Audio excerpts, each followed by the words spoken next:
NIST DLED के सभी शिक्षक साथियों को मेरा सादर प्रणाम। साथियों, कल दोपहर बाद आप लोगों के बहुत से फ़ोन कॉल आए। अधिकांश फ़ोन कॉलों का मैंने जवाब दिया। व्हाट्सएप के माध्यम से मैसेज आए, अधिकांश मैसेजों का भी मैंने जवाब दिया। फिर भी कुछ लोगों के फ़ोनों को मैं रिसीव नहीं कर पाया, उसके लिए मैं क्षमा याचना प्रार्थी हूँ। आपके द्वारा पूछा गया मुख्यतः 2 केस थे। एक तो सर्वोच्च न्यायालय में पश्चिम बंगाल NIST DLED अभ्यर्थियों के द्वारा जो किया गया था, मुख्यतः कौशिक दास जी उसको लीड कर रहे हैं।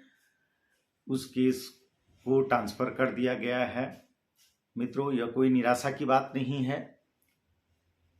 सर्वोच्च न्यायालय ने हाई कोर्ट में NIST DLED के केस को ट्रांसफ़र किया है। ट्रांसफ़र यदि किया गया है तो लिबर्टी देते हुए किया गया है, जो कि बहुत अच्छा शुभ संकेत है। उनके पूरी संभावना है कि उनको उसका लाभ मिलेगा। दूसरा, जो राजपत्र प्रकाशन के लिए इलाहाबाद हाई कोर्ट में किया गया था, दुर्भाग्य से उसका जो परिणाम है वो सार्थक नहीं निकला। पर आप लोगों को बताना चाहता हूं कि मैंने जो पूर्व में आप लोगों को अपने ट्विटर के माध्यम से भी अपडेट कर दिया था कि मैंने भी इसका केस दिल्ली हाई कोर्ट में किया हुआ है। वो क्यों किया है दिल्ली हाई कोर्ट में, ये मैं पूर्व में आप लोगों के सामने साझा कर चुका हूं।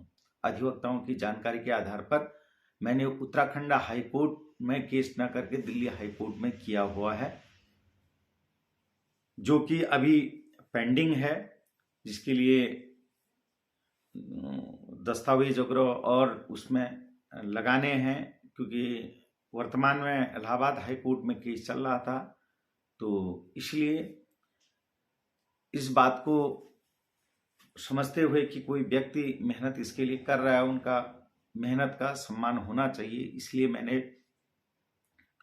इलाहाबाद हाई कोर्ट में केस होने के कारण अपने इस केस को आगे को नहीं बढ़ाया।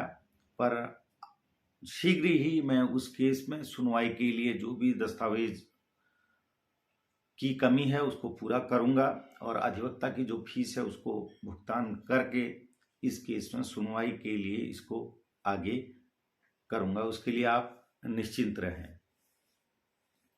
दूसरा, जो लोग पश्चिम बंगाल के केस को हार के दृष्टिकोण से देख रहे हैं, वह देख लें कि सर्वोच्च न्यायालय किसी निचली अदालत को अगर लिबर्टी शब्द यूज करके केस को ट्रांसफर करता है, उसका मीनिंग क्या होता है वो भली भांति अध्ययन कर लें। उसके बाद ही इन बातों पर अपनी टिप्पणी दें।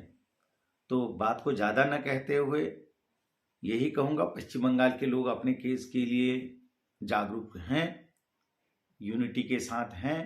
उनको मेरी आगे के लिए शुभकामनाएं हैं। और राजपत्र प्रकाशन के लिए दिल्ली हाई कोर्ट में मैं शीघ्र ही केस करके उसको सुनवाई के लिए लगवाऊंगा। जल्दी ही उसका सुखद परिणाम आएगा, ऐसी मुझे उम्मीद है। इन्हीं बातों के साथ धन्यवाद।